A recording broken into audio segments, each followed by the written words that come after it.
Sorry. Yes. Even in that difficult condition, the family was not wishing to have that long name Dillingham. So the family wanted to decrease it to just a D. Did they do it? Did they decrease it? No, they were thinking seriously, but they didn't do it.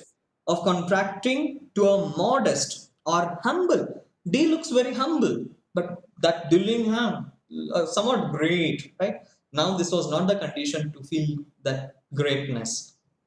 Just they wanted, but they didn't make it. They wanted to make it decreased into just a D, but they didn't do that. They wanted to make it into a humble D, but they didn't do. But whenever Mr. James Dillingham Young came home and reached his flat above, he was called Jim. See, even there is no money, there was love, right? There was no money. There was no, so they were poor, but still there was no poverty for love in between Jim and Della. So that's why. So whenever he was coming to home, whenever he was getting back to home, she was calling him like Jim.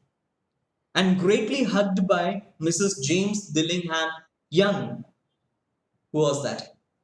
Young Young, Mrs. James Dillingham Young was already introduced to you as Della, who was counting that money, right? Which is all very good. Everything was good. In this condition, everything was good. There was nothing lack in their love. Sixth paragraph. Della finished her cry and attended to her cheeks with the powder rag. She finished her crying. Her crying was finished.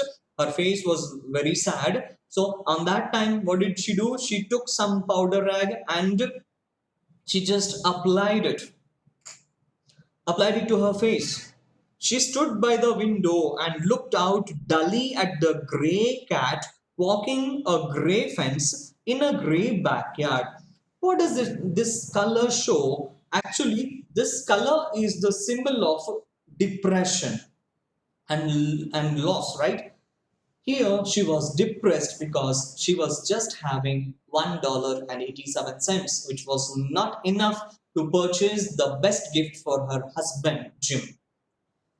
That is why she looked out when she looked out at a grey cat walking a grey fence means dull mood of her is shown in this sentence grey fence in a grey backyard.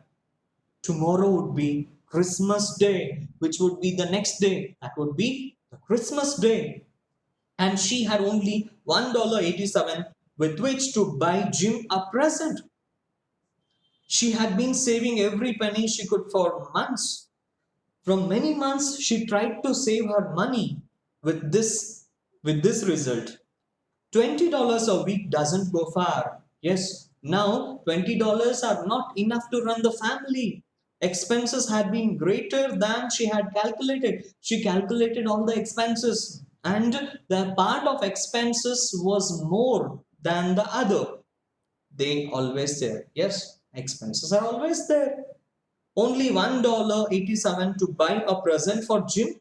Her Jim. Many a happy hour she had spent planning for something nice for Jim. For many hours, for a long time, she planned to purchase the best gift for her lovable person, lovable husband. But she couldn't be able to do that because she had only $1.87. Something fine and rare and sterling. Yes, it must be excellent. It must be very fine. It must be very rare. And such gift she wanted to purchase just a little bit near to being worthy of the honor of being owned by Jim. If it is presented by her, then that must be very close to Jim, and that must be very worthy for him, and it must be the honor of being owned by Jim. So that was the greatest thinking and greatest love of Della just with $1.87. There was a fire glass between the windows of the room. What is meant by pyre glass? A tall, narrow mirror designed to hang on a wall. You would have seen that tall, very narrow mirror which is designed and it is hung on the wall. So what was there? There was a pyre glass which was hung on the wall, the windows of the room, between the windows of the room. Perhaps you have seen a pyre glass in an $8 flat. In the sense, the flat was not in a good condition. So, to suitable to that house, the pyre glass was fit. Means that was also not so good. A very thin and very agile person may, by observing his reflection in a rapid sequence of longitudinal strips, obtain a fairly accurate conception of his looks. Della, being slender, had mastered the art. Here, thin and agile means active. Who was the active person over here? Della. And Della just went and observed her physique or her beauty just in the mirror. She just observed the look of her in the mirror. Then suddenly she willed. She turned from the window and stood before the glass. Her eyes were shining brilliantly, but her face had lost its color within 20 seconds. Just within 20 seconds, her face had lost its color in the sense she had become too dull. Rapidly, she pulled down her hair and let it fall to its full length. What did she do later? She pulled down her hair and made it fall to its full length. Now there were two possessions. Just children, this is the important part over here. Now there were two possessions of the James Dillingham Youngs in which they both took a mighty pride. Which possession made them to have that mighty pride? That was, one was Jim's gold watch. Which was it? Jim's gold watch that had been his father's. Who had given it? That had been his father's and grandfather's. To whom did it belong? It belonged to his father and grandfather, and that was given to Jim. What was it? It was a gold watch. Jim's gold watch that had been his father's and grandfather's was his precious possession. Keep it in mind. And then, second one, the other was Della's hair. Della had long hair. Had the Queen of Sheba lived in the flat across the A shaft, Della would have let her hair hang out the window someday to dry just to depreciate Her Majesty's jewels and gifts. Now, in the glossary part, it is mentioned who is that Queen of Sheba. Queen of Sheba, the queen who visited Solomon and gave him many rich gifts. She was the queen who visited.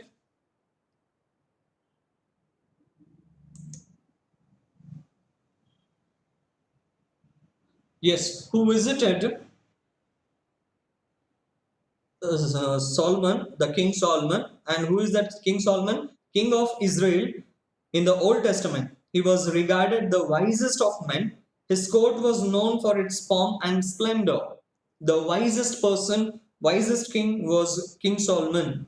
We will get much more information about King Solomon in Old Testament in the Bible. Okay, so this if this Sheba, Queen Sheba, lived in the flat across the 8th shaft, Della would have let her hair hang out. Yes, she would have hung out her long hair for what? Out the window someday to dry. If she would keep her hair long to make it dry, what would it feel? Sheba would feel, or Sheba would feel depreciate. Sheba would be depreciated. Her Majesty's jewels and gifts. Sheba would be depreciated to have the greatest jewels and gifts. Means in front of her hair, that the mighty treasure of Queen of Sheba was nothing.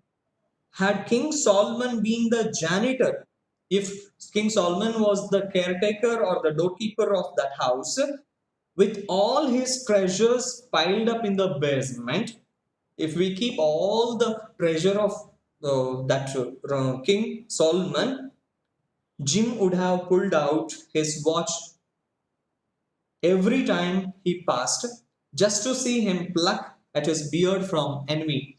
If he had kept his gold watch before King Solomon, he would have plucked his beard. With what? With enemy. Means Jim's and Della's possessions. Jim's gold watch, which had been his father's and grandfather's, and Della's long hair were the most important possessions or the most lovable possessions for Jim and Della. Okay, so I will complete this part over here. We'll continue the next session in the next class. Okay, till then, take care. Bye bye. If you have any doubts, you can message me or you can call me on any moment. If you have doubts right now, then you can raise your hands. If not, I'll move on. I will move on. I'll stop the class.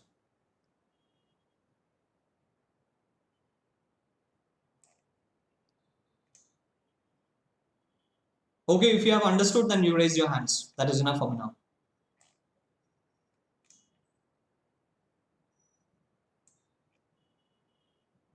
Sorry, I have taken little more time today. Very sorry for that.